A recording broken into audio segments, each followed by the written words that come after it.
நடிகர் ஸ்ரீகாந்துடன் சேர்த்து கொக்கைன் போதைப் பொருளை பயன்படுத்திய நடிகர்கள் யார் யார் என்ற பட்டியலை எடுத்து வருகிறது காவல்துறை. இதனால் பல நடிகர்கள் இந்த விவகாரத்தில் சிக்க உள்ளதாக சொல்லப்படுகிறது.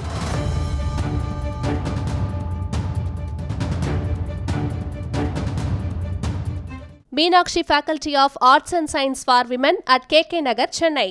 BCom, BSc, BA, BBA, BCA and Viscom. Apply now.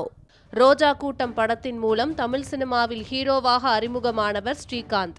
April மாதத்தில் மனசெல்லாம், பார்த்திபன் கனவு உள்ளிட்ட பல படங்களில் நடித்தார். இந்நிலையில் இவர் போதைப் பொருள் பயன்படுத்திய வழக்கில் போலீசாரின் விசாரணை வளையத்துக்குள் வந்துள்ளார். இந்த வழக்கில் இவர் கைதாகியுள்ள நிலையில் பல்வேறு கட்ட விசாரணைகளை போலீசார் மேற்கொண்டு வருகின்றனர். முன்னதாக போதைப்பொருள் வழக்கில் கைது செய்யப்பட்ட ஸ்ரீகாந்தை நீதிபதி முன்பு போலீசார் ஆஜர்படுத்தினர். அப்போது தனது குழந்தைக்கு உடல்நிலை சரியில்லாத காரணத்தினால் தனக்கு ஜாமீன் வழங்க வேண்டும் என்று முறையிட்டார். மேலும் வெளிநாடு செல்ல மாட்டேன், விசாரணைக்கும் முழுமையாக ஒத்துழைப்பேன் என்று ஸ்ரீகாந்த் உறுதியளித்ததாக சொல்லப்படுகிறது. அது மட்டுமல்லாமல் போதைப் பொருளை வாங்கி தான் மட்டும் பயன்படுத்தியதாகவும் வேறு யாருக்கும் விற்பனை செய்யவில்லை என்பதால் தனக்கு ஜாமீன் வழங்க வேண்டும் என்றும் கூறியிருக்கிறார். ஆனால் ஸ்ரீகாந்துக்கு ஜாமீன் வழங்க மறுத்த நீதிபதி போதைப் பொருள் தடுப்பு வழக்குகளை விசாரிக்கும் நீதிமன்றத்தில் மனு தாக்கல் செய்ய அறிவுறுத்தியுள்ளார்.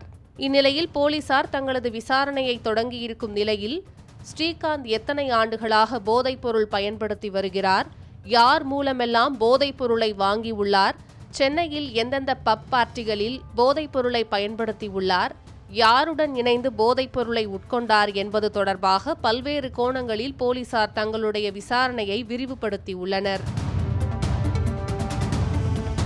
மேலும் முன்னாள் அதிமுக பிரமுகர் பிரசாந்த் மூலம் 40 முறை வாங்கிய கொக்கைன் போதைப் பொருளை நடிகர் ஸ்ரீகாந்த் யாருக்கெல்லாம் கொடுத்தார், அதில் திரையுலகினர் எத்தனை பேர் போன்ற தகவல்களை சேகரிக்கும் பணியில் போலீசார் தீவிரம் காட்டி உள்ளனர்.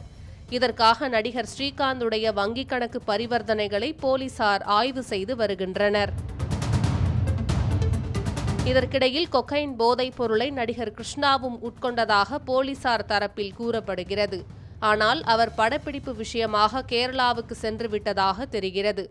அதனால் சம்மன் கொடுத்து நேரில் வரவழைக்க போலீசார் திட்டமிட்டுள்ளது குறிப்பிடத்தக்கது. நடிகர் ஸ்ரீகாந்த் போதைப் பொருள் வழக்கில் கைது செய்யப்பட்டுள்ள சம்பவத்தை அடுத்து பல நடிகர்களின் பெயர்களும் இதில் அடிபடுவதால் திரையுலகத்தினர் பலர் அச்சத்தில் இருப்பதாக சொல்லப்படுகிறது.